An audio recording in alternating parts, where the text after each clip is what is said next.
Mind five academy में आपका स्वागत है। मैं दीपक सर आज आप लोगों को हिंदी पेडागोजी के प्रश्न कराने वाले हैं। तो आप लोग इस क्लास को पूरा देखिए। सीटेट के हिसाब से यह बहुत ही महत्वपूर्ण हिंदी पेडागोजी, तो आप लोग इस क्लास को ध्यानपूर्वक देखें। चैनल है अपना माइंड फाइव अकेडमी। चैनल को सब्सक्राइब कीजिए, लाइक और शेयर कीजिए। तो पहला क्वेश्चन, सतत एवं व्यापक मूल्यांकन का उद्देश्य नहीं है। सतत एवं व्यापक मूल्यांकन का उद्देश्य नहीं है। पहला ऑप्शन, मूल्यांकन में शिक्षक की भूमिका कम करना। मूल्यांकन को नियमित व समग्र बनाना। मूल्यांकन में निदान व उपचार को प्रोत्साहित करना। चौथा ऑप्शन, मूल्यांकन में रखने की बजाय समझने पर बल देना। तो इसका आंसर है सतत एवं व्यापक मूल्यांकन का उद्देश्य नहीं है। तो मूल्यांकन को नियमित व समग्र तो माना जाता है और मूल्यांकन में निदान व उपचार को प्रोत्साहन भी करना होता है और मूल्यांकन में रखने की बजाय समझने पर बल दिया जाता है। लेकिन मूल्यांकन में शिक्षक की भूमिका कम करना ये नहीं होता है। तो इसका जो आंसर है, इसका आंसर क्या है? ए इसका करेक्ट आंसर। अगला क्वेश्चन, चित्र विस्तारक यंत्र किस प्रकार की सहायक सामग्री है? चित्र विस्तारक यंत्र किस प्रकार की सहायक सामग्री है? यांत्रिक दृश्य सामग्री, यांत्रिक श्रव्य सामग्री, या इनमें से कोई नहीं, या फिर यंत्र दृश्य श्रव्य सामग्री? तो इसका आंसर बताएं।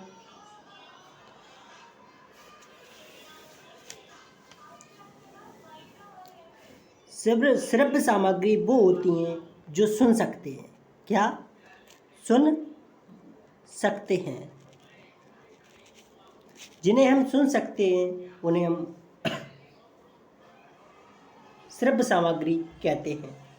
और जिन्हें हम देख सकते हैं, क्या देख सकते हैं, उन्हें दृश्य सामग्री कहते हैं।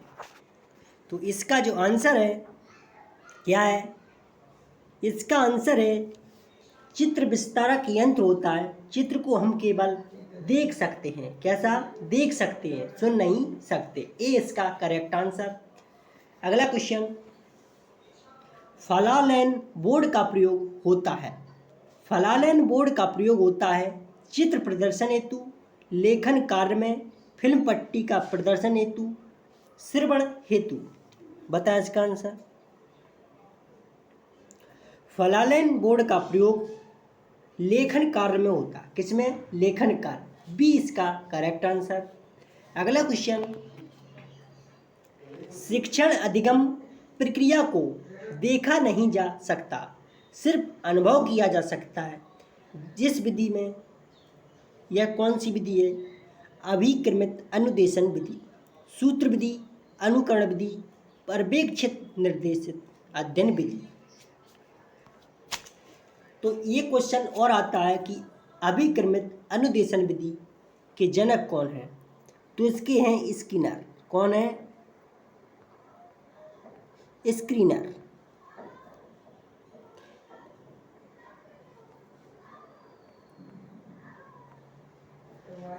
अभिक्रमित अनुदेशन विधि के जनक हैं स्किनर। और शिक्षण अधिगम प्रक्रिया को देखा नहीं जा सकता, सिर्फ अनुभव किया जा सकता है इस विधि में। तो इस विधि में पर्यवेक्षित निर्देशित अध्ययन विधि कहलाती है। डी इसका करेक्ट आंसर। कौन सा? इसका आंसर डी इसका करेक्ट आंसर। अगला क्वेश्चन, न्यूनतम साधनों के माध्यम से सिद्धांत अथवा तथ्यों के स्पष्टीकरण की विधि प्रदर्शन विधि है, वाचन विधि, सैनिक विधि या कोई नहीं? बता इसका आंसर।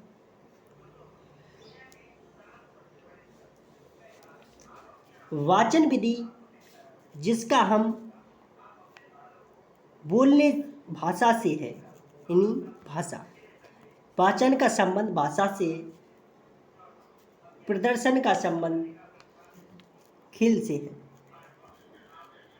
जैसे बालक खेल में प्रदर्शन करता है, उसी प्रकार खेल प्रदर्शन विधि का भाग खेल से है और वाचन विधि का भाषा से है। तो इसका जो आंसर है, न्यूनतम साधनों के माध्यम से सिद्धांत अथवा तथ्यों के स्पष्टीकरण की विधि कौन सी है? तो वो है प्रदर्शन विधि। ए इसका करेक्ट आंसर। अगला क्वेश्चन, वह शिक्षण विधि जिसमें अध्यापक शिक्षण करे जो विषयगत योग्यता एवं कौशलों की दृष्टि से एक दूसरे की पूरक हों, उसे भाषा संसर्ग विधि कहते हैं या प्रत्यक्ष विधि कहते हैं या फिर दल शिक्षण विधि कहते हैं या फिर भ्रमण शिक्षण विधि कहते हैं? बताएं इसका आंसर।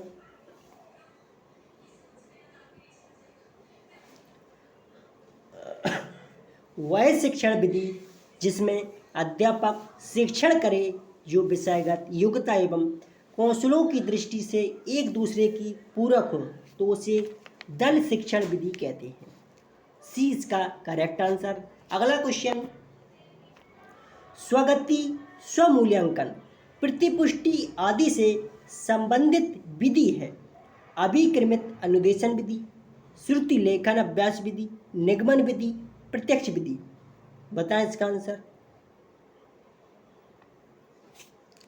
तो इसका आंसर है अभिक्रमित अनुदेशन विधि। ए इसका करेक्ट आंसर। अगला क्वेश्चन, विभिन्न विषयों में निहित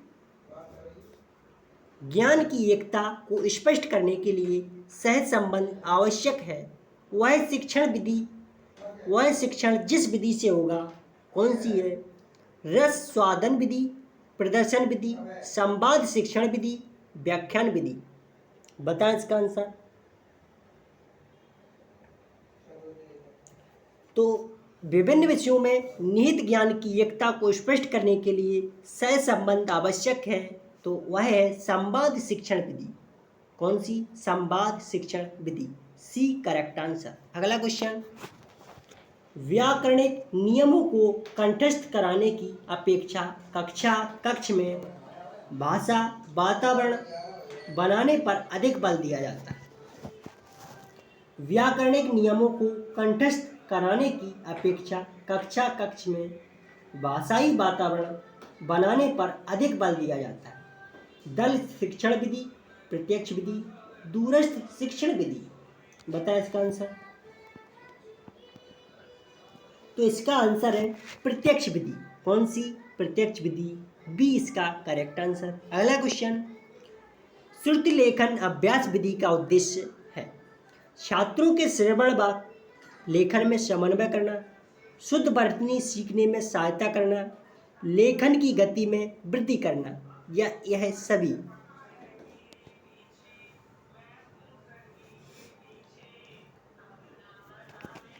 छात्रों के श्रवण व लेखन में समन्वय हो सकता है, शुद्ध वर्तनी सीखने में सहायता करना ये भी होता है, लेखन की गति में वृद्धि ये भी होता है। तो आंसर इसका डी होगा। D for Delhi. इसका आंसर है डी, उपरोक्त सभी या सभी। डी इसका करेक्ट आंसर। अगला क्वेश्चन, सूक्ष्म शिक्षण के लिए आवश्यक नहीं है प्रत्येक पाठ से पूर्व उद्देश्य तय किए जाए, अंतःक्रिया पर बल दिया जाए, पाठन और मूल्यांकन साथ साथ चले, शिक्षण की समय अवधि नहीं करें? बताएं इसका आंसर।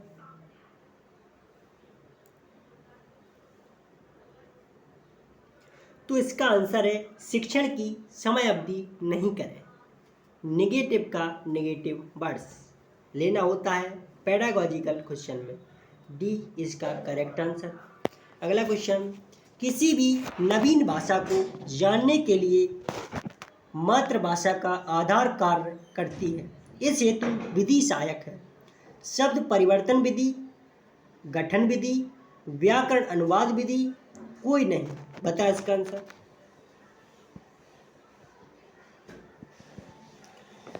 व्याकरण अनुवाद विधि, सी इसका करेक्ट आंसर।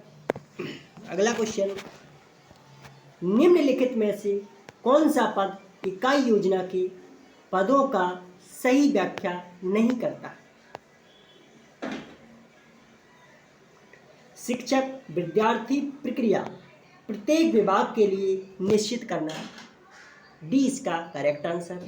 अगला क्वेश्चन, भाषा प्रयोगशाला विधि की उपयोगिता देखी जा सकती है। तो भाषा प्रयोगशाला विधि की उपयोगिता देखी जा सकती है किसके द्वारा? अन्य छात्रों के अध्ययन को प्रभावित किए बिना स्वगति से सीखना, ये भी सही। अभ्यास पर अधिक बल देने का अवसर प्राप्त होना, ये सही। भाषा अर्जन की सक्रिय वातावरण निर्माण की अद्वितीय संभावना, करेक्ट। तो इसका आंसर होगा उपयुक्त सभी। तो इसका आंसर है उपयुक्त सभी, डी इसका करेक्ट आंसर। अगला क्वेश्चन, वाक्य रचना बाद शब्दों के उचित प्रयोग का अभ्यास किया जाता है।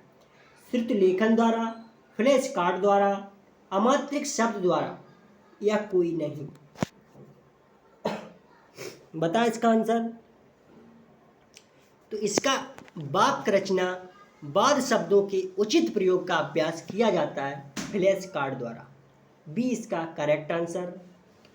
अगला क्वेश्चन, दृश्य श्रव्य उपकरणों के संबंध में कौन सा कथन सत्य नहीं है?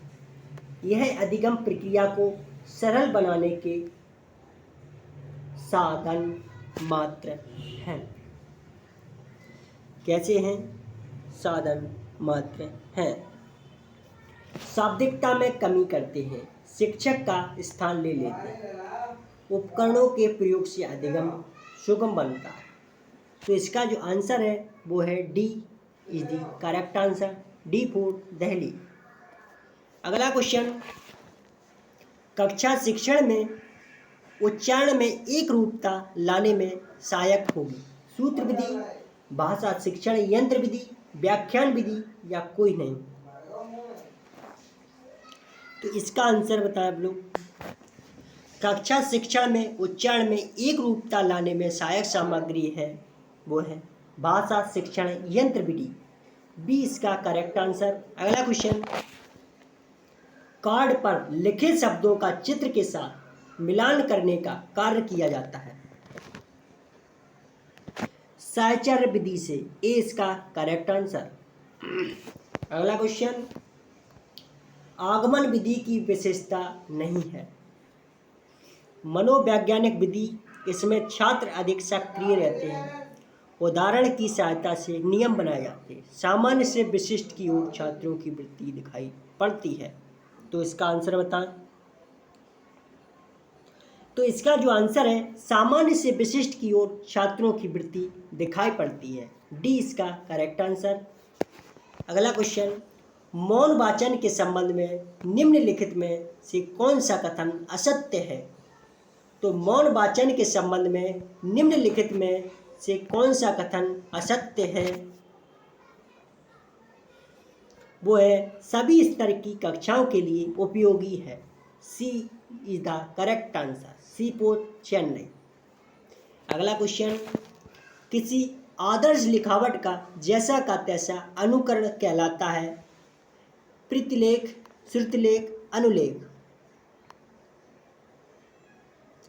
किसी आदर्श लिखावट का जैसा का तैसा अनुकरण कहलाता है अनुलेख, सी इज द करेक्ट आंसर। अगला क्वेश्चन, किसी विद्यार्थी के उदाहरण दोष होने का कारण इनमें से हो सकता है? शुद्ध उच्चारण का ज्ञान न होना, प्रयत्न लगाओ, शुद्ध जल का ज्ञान न होना तथा प्रिय दोनों, वही नहीं। बता इसका आंसर। तो इसका आंसर है सी। अगला क्वेश्चन, विद्यार्थी की उपलब्धियों व कमियों का निरंतर रिकॉर्ड रखा जाता है। किसमें? पाठ अंतर्गत मूल्यांकन द्वारा, सतत मूल्यांकन द्वारा, मौखिक मूल्यांकन के द्वारा। बताएं इसका आंसर। तो विद्यार्थी की उपलब्धियों व कमियों का निरंतर रिकॉर्ड रखा जाता है सतत मूल्यांकन के द्वारा। B is the correct answer. अगला क्वेश्चन, संश्लेषण विधि में सिखाने की प्रक्रिया है। संश्लेषण विधि में सिखाने की प्रक्रिया प्रश्नोत्तर विधि, व्यास विधि, उद्बोधन विधि, खंडावन विधि। बताएं इसका आंसर।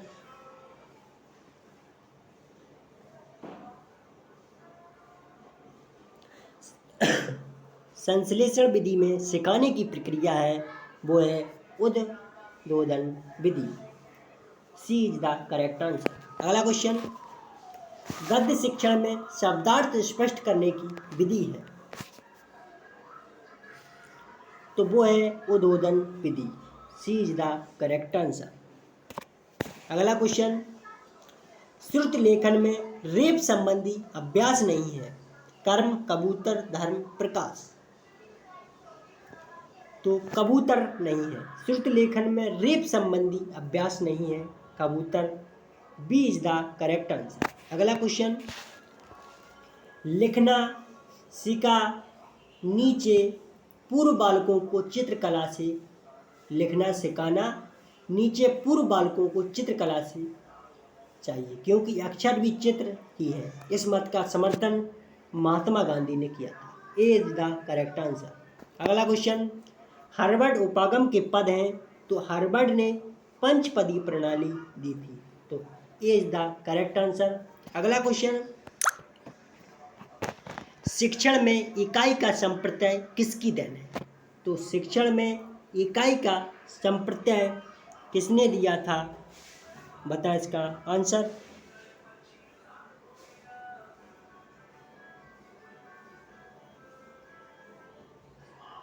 शिक्षण में इकाई का संप्रत्यय हार्वर्ड ने दिया था। D is the correct answer. अगला क्वेश्चन, भाषाई कौशल का लिखित अभिव्यक्ति रूप है सुनना, बोलना, उच्चारित करना या फिर लिखना। तो इसका आंसर है डी। आज ये हिंदी पेडागोजी के 30 प्रश्न थे। तो आप लोगों को ये सीटेट 2022 दिसंबर में होने वाला उसकी निःशुल्क तैयारी कराई जाएगी माइंड5 एकेडमी चैनल पर। तो आप लोग इस चैनल को सब्सक्राइब कीजिए। अगली क्लास में फिर मिलते हैं, तब तक के लिए आप लोगों को नमस्कार। माइंड5 एकेडमी की ओर से